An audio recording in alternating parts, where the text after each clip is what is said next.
प्यारे दोस्त सभी को गुड मॉर्निंग।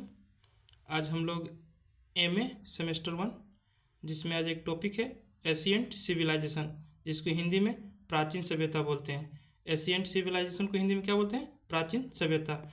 आज हम लोग इसी के बारे में पढ़ने वाले हैं। मेसोपोटामिया।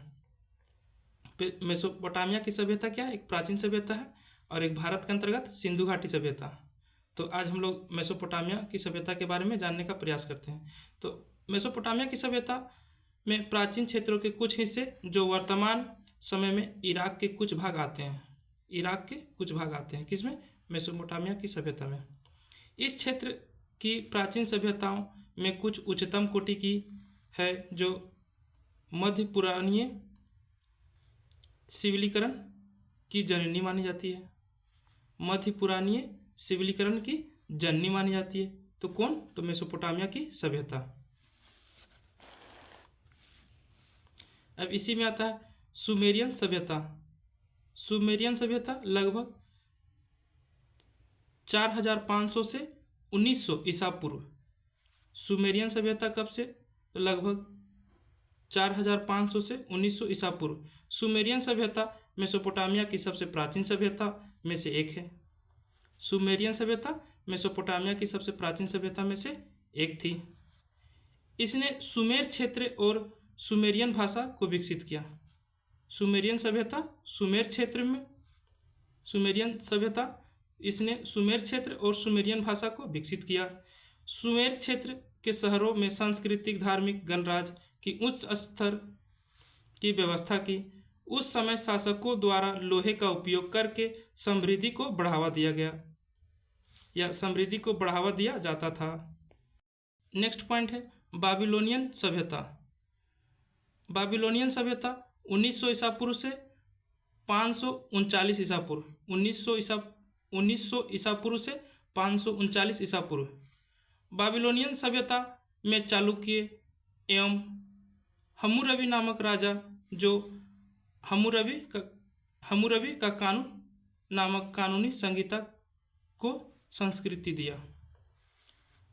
फिर से वो रिपीट करते हैं। बाबिलोनियन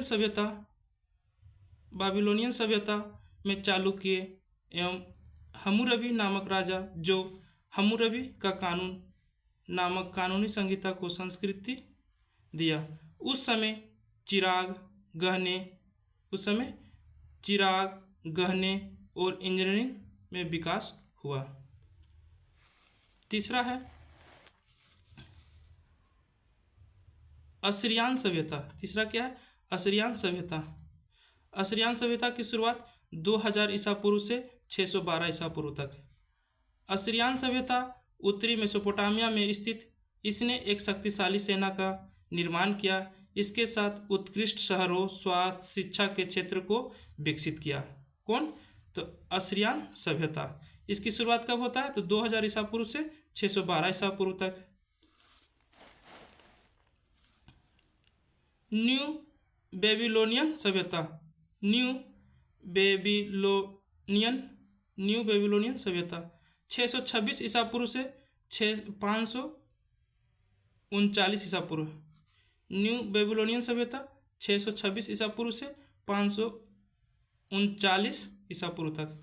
न्यू बेबीलोनियन सभ्यता ने चालुक्यों के बाद मेसोपोटामिया के अंदर राज स्थापित किया और बेबीलोनियन संस्कृति की ओर भी प्रसिद्ध किया।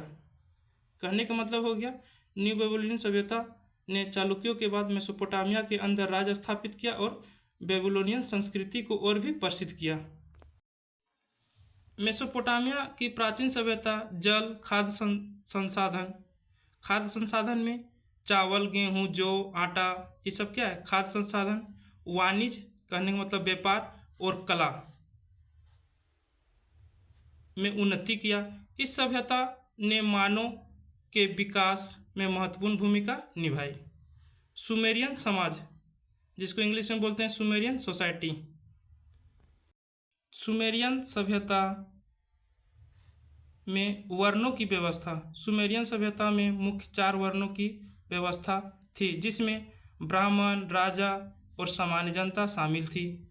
लेकिन यह वर्ण व्यवस्था भारतीय वर्ण व्यवस्था में भारतीय वर्ण व्यवस्था से भिन्न थी। तो कौन कौन भिन्न थी? तो ब्राह्मण, राजा, सामान्य जनता। दूसरा पॉइंट है समाज में पुरुष एवं महिला दोनों की भागीदारी। सुमेरियन समाज में पुरुष और महिला दोनों की बराबरी सामाजिक और आर्थिक गतिविधियों में भागीदारी थी। महिलाएं घर के कामों के अलावा शिक्षा, व्यापार और धार्मिक कार्यों में सक्रिय रूप से शामिल थी। गणराज्य और नगर संरचना। सुमेरियन समाज गणराज्य संरचना को बढ़ावा देता है, जिसके तहत शहर को समृद्धि, व्यापार को उत्कृष्ट करने के लिए एक समूह द्वारा नेतृत्व किया जाता है। सुमेरियन धार्मिक स्थिति जिसको हम लोग बोलते हैं सुमेरियन इकोनॉमिक्स स्टेज। पहला है कृषि और व्यापार। सुमेरियन आर्थिक स्थिति का पहला पॉइंट क्या है? कृषि और व्यापार। सुमेरियन समाज के अधिकांश हाइड्रोलॉजिकल इंजीनियरिंग के द्वारा सिंचाई के लिए खोदे गए गड्ढे, जो धान की खेती से आर्थिक उन्नति में मदद मिलता है। इसके दूरस्थ के बाजारों से व्यापार में सामान और सेवाएं का आयात करते थे। कृषि उत्पादकों के विनिर्माण और वितरण। दूसरा पॉइंट है कृषि उत्पादकों के विनिर्माण और वितरण। सुमेरियन समाज ने अपने कृषि उत्पादकों की बढ़ती मात्रा में विनिर्माण किया और इसे विभिन्न क्षेत्रों में बांटा जाता था। व्यापारिक गतिविधियां। तीसरा पॉइंट क्या है? व्यापारिक गतिविधियां। सुमेरियन समाज ने व्यापार के माध्यम से विभिन्न वस्तुओं और सेवाओं, गुड एंड सर्विस का आयात निर्यात किया, इससे अर्थव्यवस्था में सकारात्मक परिवर्तन हुआ। सकारात्मक कहने का मतलब पॉजिटिव परिवर्तन हुआ। सुमेरियन समाज ने अपने समय की सबसे प्रबल सभ्यताओं की एक रूपरेखा है। इसका सांस्कृतिक और आर्थिक योजना उन्नति और सामाजिक सुरक्षा की दिशा में था। नेक्स्ट पॉइंट है सुमेरियन सभ्यता की धार्मिक नीति। Religions of Sumerian civilisation stage. Sumerian सभ्यता की धार्मिक सिस्टम में धार्मिक कथाओं, देवताओं और धार्मिक अनुष्ठानों के माध्यम से प्राचीन मेसोपोटामिया के भूतटीय क्षेत्र में विकसित हुआ। नेक्स्ट है पॉलीथिज्म। सुमेरियन धर्म पॉलीथिज्म पर आधारित था। इसमें एक से अधिक देवताओं की पूजा, दिवालियों का मतलब होता है मंदिर। एक से अधिक देवताओं की पूजा, जिसको हम लोग बोलते हैं दिवालियों को हिंदी में बोलते हैं मंदिर में पूजा जाता था। दूसरा पॉइंट है देवताएं। सुमेरियन देवता एनिलिल को पृथ्वी के सर्वोच्च देवताओं के रूप में माना जाता है। उन्हें वायु, हवा और बर्फ की देवता के रूप में पूजा जाता है। इनाना और इस्तार। सुमेरियन समाज में इनाना या इस्तार एक प्रमुख देवी थी। सुमेरियन समाज में इनाना या इस्तार एक प्रमुख देवी था। उन्होंने प्रेम, सौंदर्य और युद्धा की देवी माना गया। किसको? इनाना और इस्तार को। धार्मिक रिचुअल्स और राजा। सुमेरियन धर्म में विभिन्न रिचुअल्स और पूजा के अनुष्ठान शामिल थे, जैसे यज्ञ, अनुष्ठान और प्रतिवर्ष धार्मिक उत्सव इत्यादि। चौथा पॉइंट है मंदिर और देवालय। नगर एवं राज्यों में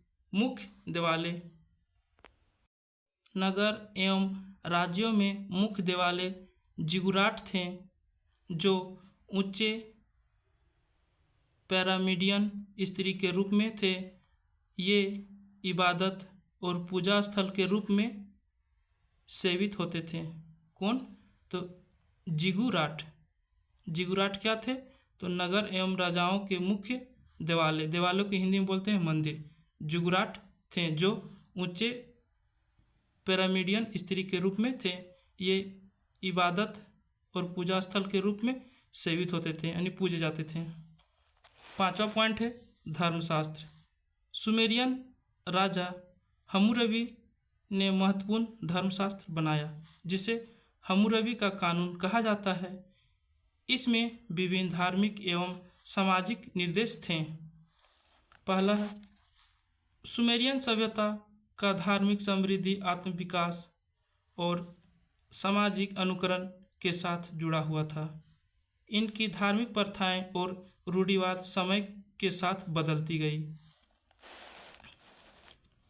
मेसोपोटामिया सभ्यता में कानून संहिताओं का उद्भव हुआ था जो समृद्धि और सामाजिक न्याय की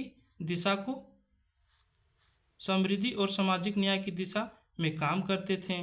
हम्मुरबी का कानून जो बेबीलोनियन सम्राट हम्मुरबी द्वारा 18वीं सदी ईसा पूर्व बनाया गया था। हम्मुरबी का कानून की रचना। हम्मुरबी का कानून एक पत्थर पर लिखा गया था और बेबीलोन के मुख्य मंदिर शमास के मंदिर के सामने स्थित एक स्थान पर रखा गया था। इसमें 282 धाराएं और उनके खगोलीय विश्लेषण होता था। नेक्स्ट पॉइंट है धार्मिक और सामाजिक न्याय। इस कानून में धार्मिक और सामाजिक न्याय की प्रधानता थी। इसमें जुर्मों के लिए सजा और मुकदमेबाजी तथा जनता के लिए सामाजिक और आर्थिक स्थिति को ध्यान में रखी जाती थी। नेक्स्ट पॉइंट है अदालती प्रणाली। कानून में निर्दिष्ट दंड की सजा और अनुष्ठान की विधियां थी। अगर किसी व्यक्ति ने कानून तोड़ा तो उसका परिणाम सजा था। 4 पॉइंट है सामाजिक विशेषताएं। कानून में विभिन्न वर्गों के लिए विशेष निर्देश थे, जैसे अधिकारी के लिए अलग निर्देश थे, व्यापारी के लिए अलग निर्देश थे और किसान के लिए अलग निर्देश थे। यहाँ पर महिलाओं के लिए भी विशेष कानूनी प्रावधान थे। हम्मुरबी का प्रशासन। पहला राजनीतिक संगठन। हम्मुरबी ने बेबीलोनियन साम्राज्य को संगठित किया और इसे समृद्धशील तथा शक्तिशाली राज्य बनाने के लिए अपनी नीतियों को अपनाया। दूसरा पॉइंट है अनुष्ठान और न्याय। हम्मुरबी ने न्याय और प्रशासनिक व्यवस्था को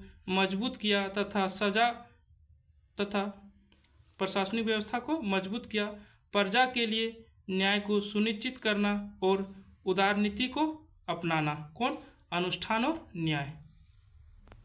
तीसरा पॉइंट है अर्थव्यवस्था। हम्मुरबी ने आर्थिक सुधार के लिए कई कदम उठाए, जैसे व्यापार, कृषि और उद्यमिता को प्रोत्साहित किया। इंफ्रास्ट्रक्चर विकास। इसमें सड़क, सेतु का मतलब होता है नहर, सड़क, सेतु और जल संरचनाओं के विकास किया। इससे व्यापार और आयात को बढ़ावा मिला। बेबीलोनियन समृद्धि। हम्मुरबी के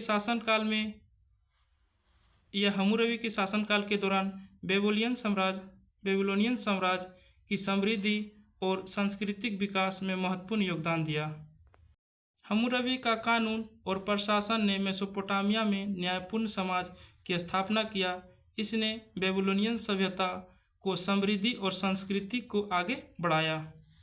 मेसोपोटामिया को इसी फ्रांसीसी में 2 नदियों के बीच कहा जाता है। मेसोपोटामिया को इसे फ्रांसीसी में 2 नदियों के बीच कहा जाता है। प्राचीन क्षेत्र में जो आज एक इराक क्षेत्र शामिल है, इसमें 2 नदियां हैं। पहला नदी का नाम है टिग्रिस और यूफ्रेटिस। पहला क्या है? टिग्रिस और दूसरा यूफ्रेटिस के बीच विस्तृत था। मेसोपोटामिया।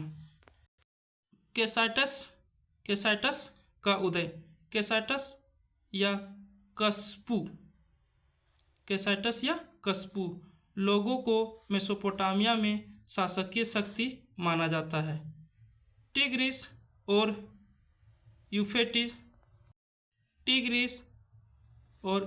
यूफ्रेटिस वो दोनों नदियां के क्षेत्र में अपनी सत्ता बनाए रखने में सक्षम था। इनका साम्राज्य समृद्धि, व्यापार और विज्ञान में उन्नति के लिए प्रसिद्ध था। इनका साम्राज्य बाबिलोनिया, असीरिया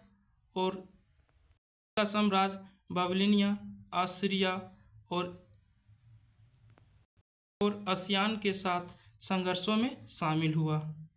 बेबीलोन के विजय। केसाइटस के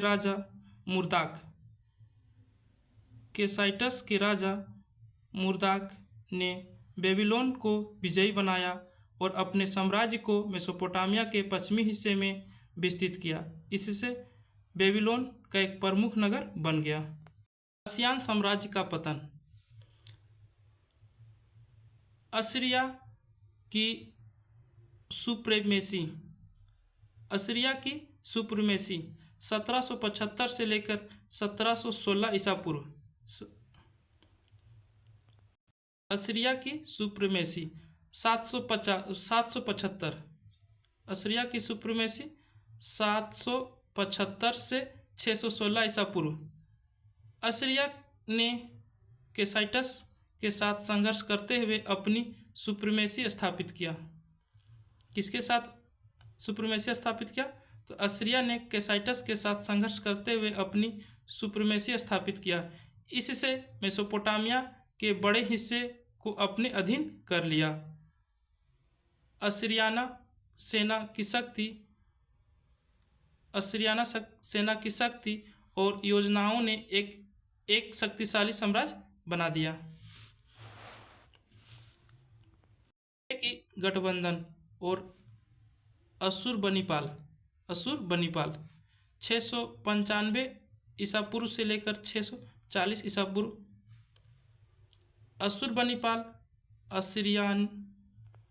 अशुरबनीपाल असीरियन साम्राज्य का एक प्रमुख शासक था। इन्होंने निनेवे को महत्वपूर्ण शहर बनाया और बड़ा सेना की संरचना किया। इसके समय में असीरिया अपनी शक्ति के चरम पर था। इनका पुत्र अशुरबनीपाल के समय असीरिया की ध्वस्त शुरू हुई। न्यू बेबीलोन का उदय 615 ईसा पूर्व से। बेबीलोनियन शासक